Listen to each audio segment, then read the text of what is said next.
Hello students, कैसे हैं आप सभी लोग। मैं हूं Pooja Singh and welcome back to my channel accounting master class. And this is the 15th lecture. ये मेरा 15वां लेक्चर है on the subject human resource management. 14 lecture video मैं ऑलरेडी अपलोड कर चुकी हूं इस सब्जेक्ट पे and this is my 15th lecture video. ये मेरा 15वां लेक्चर वीडियो है। तो चलिए एक बार मैं आपको शॉर्ट में बता देती हूँ कि पिछले जो 14 लेक्चर वीडियोस थे उसमें हमने क्या क्या डिस्कस किया है।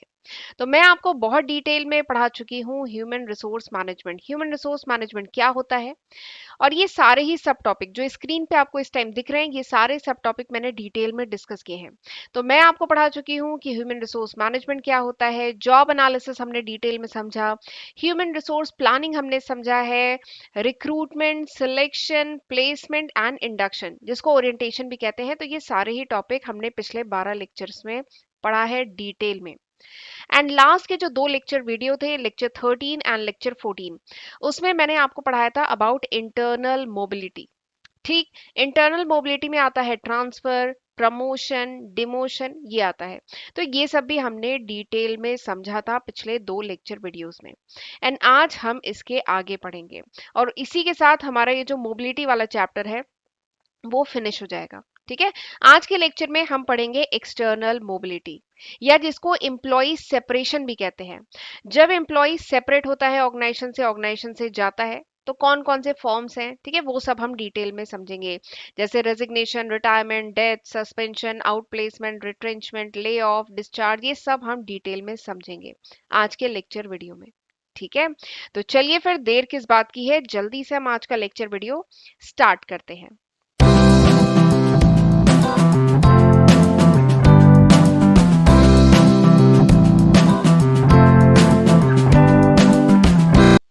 Employ separation. तो सबसे पहले ये एम्प्लॉय सेपरेशन होता क्या है।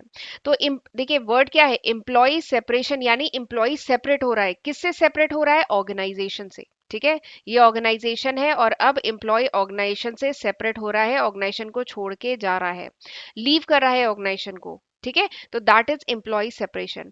यानी employee is no longer the member of the organization. जो एम्प्लॉय है अब ऑर्गेनाइजेशन का मेंबर नहीं है, तो उसको क्या कहेंगे, एम्प्लॉय सेपरेशन। अब जो सर्विस अग्रीमेंट है between employee and the employer, ये जो एम्प्लॉयर है और एम्प्लॉय के बीच में जो सर्विस एग्रीमेंट था, it comes to an end, अब वो खत्म हो जाता है। ठीक है, तो उसी को कहते हैं एम्प्लॉय सेपरेशन। एम्प्लॉय सेपरेट हो रहा है ऑर्गेनाइजेशन से अलग हो रहा है, अब वो ऑर्गेनाइजेशन का मेंबर नहीं है।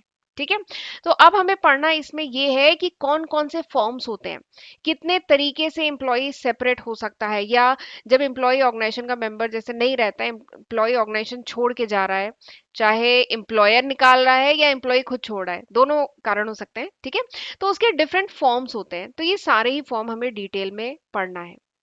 जिसमें क्या क्या आता है, जिसमें आता है retirement, resignation, retrenchment, lay off, suspension, discharge, dismissal, तो ये सारे ही फॉर्म्स हमें डिटेल में पढ़ने हैं।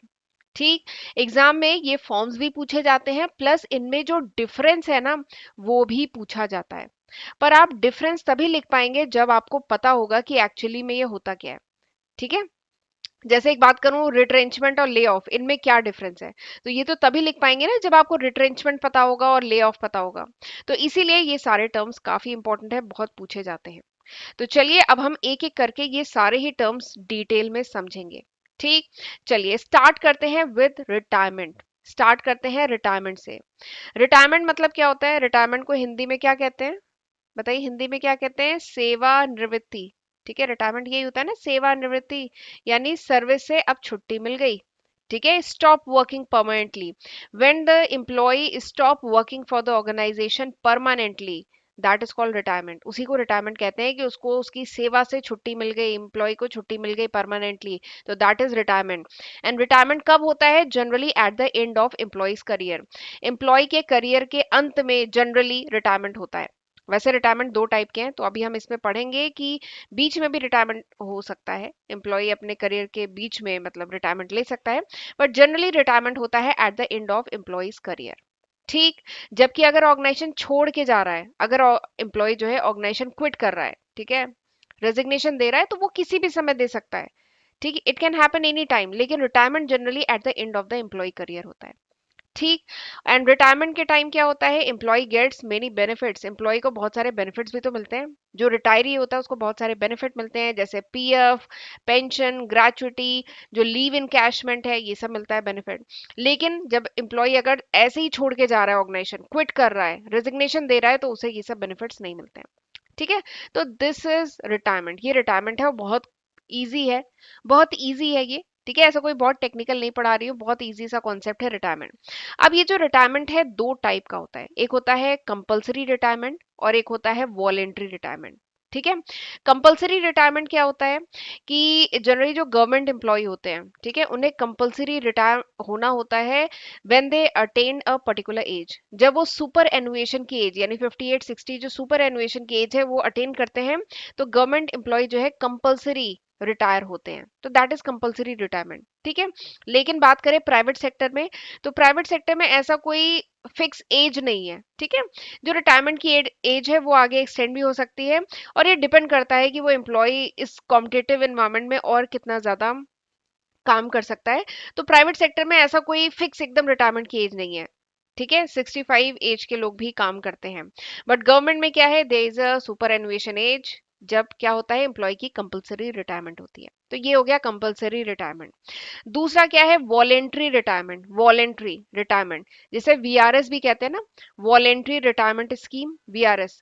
तो कभी कभार क्या होता है, जो एम्प्लॉयर होता है वो भी इनकरेज करता है अपने एम्प्लॉय को कि एम्प्लॉय क्या करे, वीआरएस ले ले, वॉलेंट्री रिटायरमेंट ले ले। ठीक है। अगर ऑर्गेनाइजेशन के पास जो स्टाफ है वो बहुत सरप्लस में है, बहुत ज्यादा है, और ऑर्गेनाइजेशन कॉस्ट कटिंग करना चाहता है, अपने कुछ लेबर्स को चाहता है कि वो चले जाएं, तो उस केस में ऑर्गेनाइजेशन वीआरएस स्कीम लेके आता है, वॉलेंट्री रिटायरमेंट स्कीम लेके आता है। और उसके तहत अगर कोई एम्प्लॉय अपने में मतलब करियर के एंड में जो रिटायरमेंट आता है उससे पहले अगर रिटायरमेंट लेना चाहता है, 50 की एज में रिटायरमेंट लेना चाहता है, तो वो ले सकता है, 50 की 45 की एज में लेना चाहता है वो ले सकता है। तो दैट इज वॉलेंट्री रिटायरमेंट।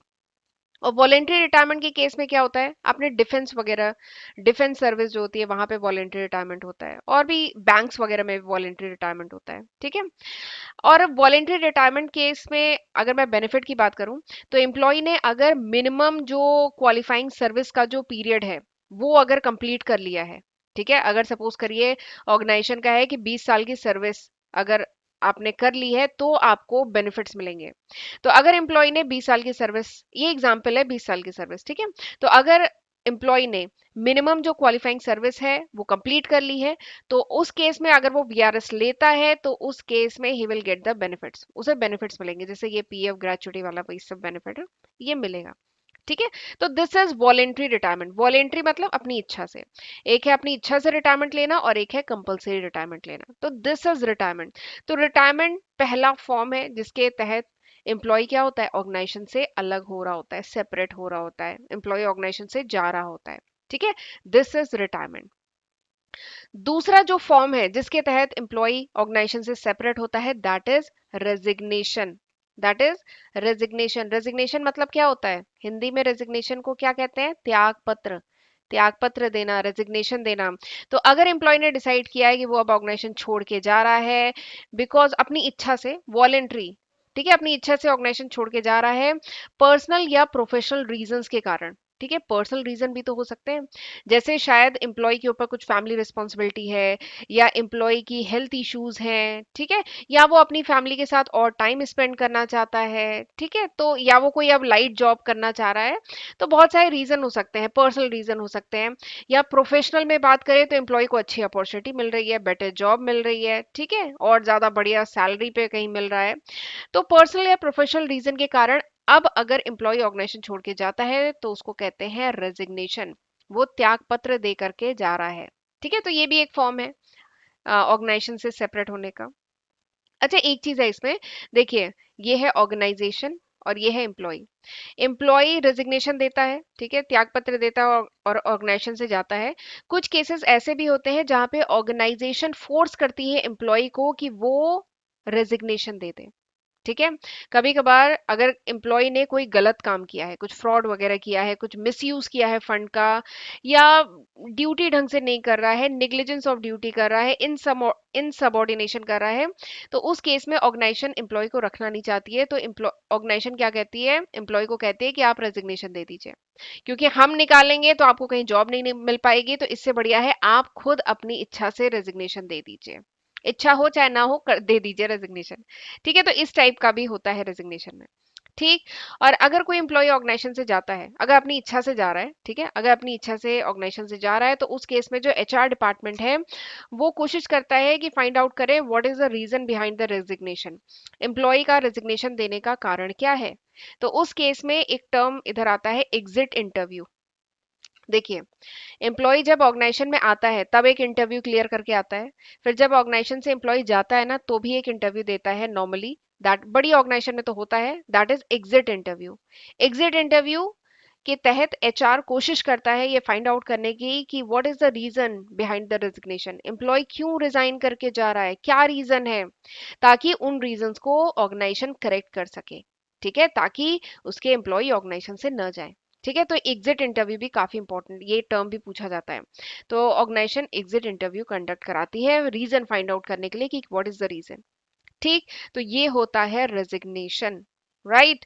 चलिए आगे बढ़ते हैं। अब एक टर्म मैं आपको बताने जा रही हूँ, that is attrition rate. Attrition rate, ये टर्म काफी इंपॉर्टेंट है। और जब मैं कॉस्ट अकाउंटिंग में लेबर कॉस्ट ये टॉपिक पढ़ा रही थी, labour cost control, labour cost ये टॉपिक पढ़ा रही थी, तो वहां पे भी मैंने ये डिस्कस किया था। लेबर टर्नओवर जब पढ़ा रही थी तो मैंने ये टर्म वहां पे भी डिस्कस किया था, एट्रीशन रेट। तो एट्रीशन बेसिकली क्या होता है, ये भी काफी पूछा जाता है, तो आपको पता होना चाहिए। एट्रीशन क्या होता है, अगर कोई एम्प्लॉय ऑर्गेनाइजेशन से जा रहा है because of resignation, because of retirement, because of death. ठीक है, एम्प्लॉय रिटायर हो रहा है या रिजाइन कर रहा है या उसकी डेथ हो जा रही है, इस रीजन से एम्प्लॉय अगर ऑर्गेनाइजेशन से सेपरेट हो रहा है तो उसको कहा जाता है एट्रीशन। ठीक। किसी और कारण से हो रहा है तो उसे एट्रीशन नहीं कहा जाता है। अगर ये तीन कारण है, रेजिग्नेशन, रिटायरमेंट एंड डेथ के कारण अगर सेपरेट हो रहा है ऑर्गेनाइजेशन से तो उसको कहा जाता है एट्रीशन। ठीक। और ये जिस रेट से होता है ना उसको कहा जाता है एट्रीशन रेट। ठीक है। और attrition generally initiated by individual, यानी ये जो एट्रीशन जनरली ये वो सेपरेशन है जो एम्प्लॉय इनिशिएट करता है। ठीक है, एम्प्लॉय जाना चाहता है, एम्प्लॉयर नहीं, कंपनी नहीं निकाल रही है, एम्प्लॉय जा रहा है। ठीक है, तो that is attrition, that comes under attrition. और एक टर्म होता है एट्रीशन रेट, यानी जिस रेट से एट्रीशन हो रहा है उसको कहते हैं एट्रीशन रेट। ठीक। चलिए आज मुझे एक कमेंट सेक्शन में एक क्वेश्चन का आंसर दीजिएगा, आज का क्विज है। बताइएगा कि एक ऑर्गेनाइजेशन है, सपोज करिए उसका एट्रिशन रेट बहुत हाई है। ठीक है, बहुत हाई एट्रिशन रेट है, तो it is good for the organization और it is bad for the organization.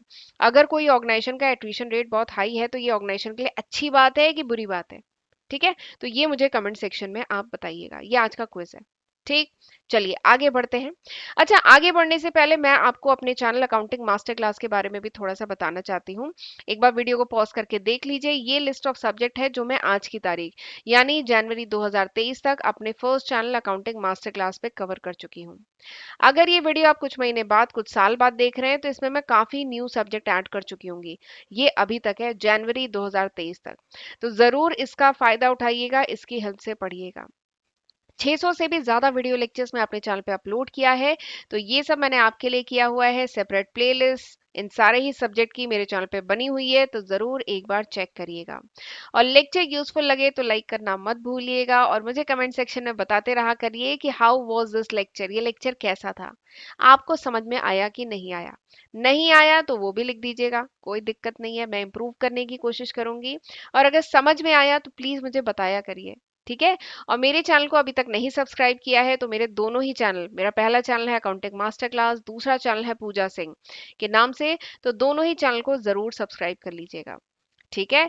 और मेरे चैनल पे जो अपलोडेड वीडियोस हैं उनके नोट्स चाहिए, then you can download my application from Google Play Store, accounting master class के नाम से है, तो जरूर डाउनलोड कर लीजिएगा, वहां पे आपको नोट्स मिल जाएंगे। ठीक है। चलिए आगे बढ़ते हैं। तीसरा जो फॉर्म है एम्प्लॉय सेपरेशन का, that is retrenchment. That is retrenchment. Retrenchment मतलब क्या होता है? रिट्रेंचमेंट मतलब होता है छटनी करना। ठीक है, छटनी करना।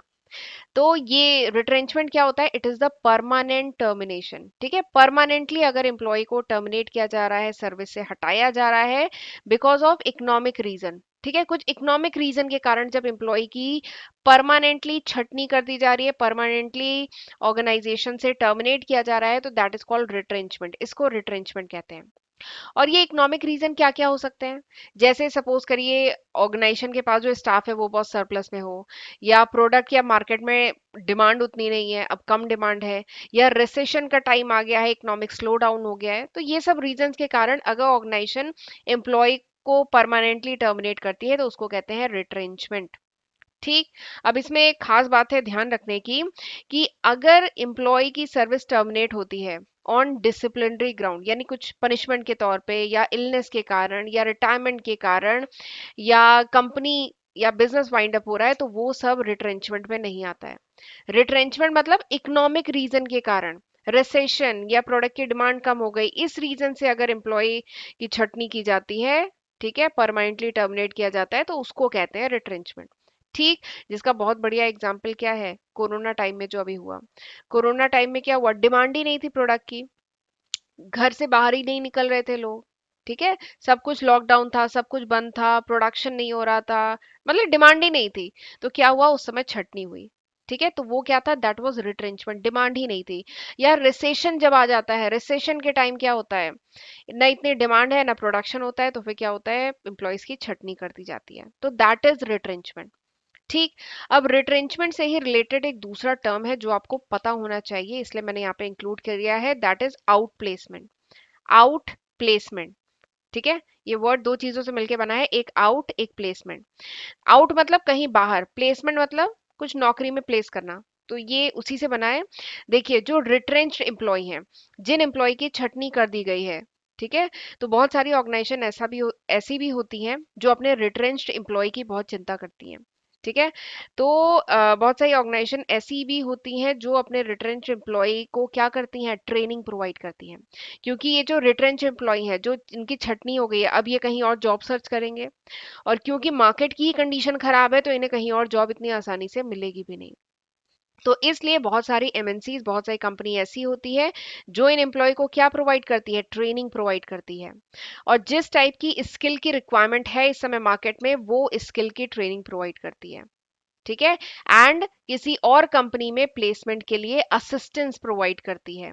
तो उसी को कहा जाता है आउट प्लेसमेंट। आउट मतलब किसी और कंपनी में, प्लेसमेंट मतलब प्लेस करने के में हेल्प करती है। तो वही देखिए यहाँ पे लिखा है, effort made by organization to help the recently separated worker to find a job.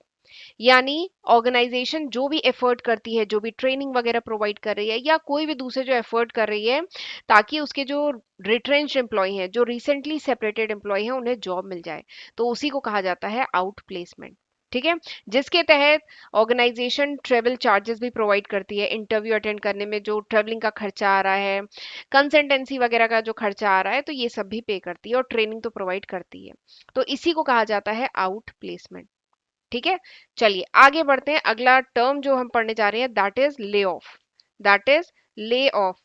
Lay off का अगर मैं हिंदी में मतलब की बात करूं, तो ले ऑफ मतलब भी छटनी होता है। छटनी करना, निकालना।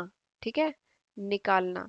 ले ऑफ का मतलब भी यही है, छटनी करना या निकालना या हटाना, दैट इज ले ऑफ। ठीक है, लेकिन ले ऑफ क्या होता है? एक टेम्परेरी रिमूवल होता है। ठीक है, ले ऑफ और ये जो रिट्रेंचमेंट है, इसमें अंतर क्या है? ले ऑफ एक टेम्परेरी रिमूवल होता है, ठीक है, of employ from the payroll of the organisation.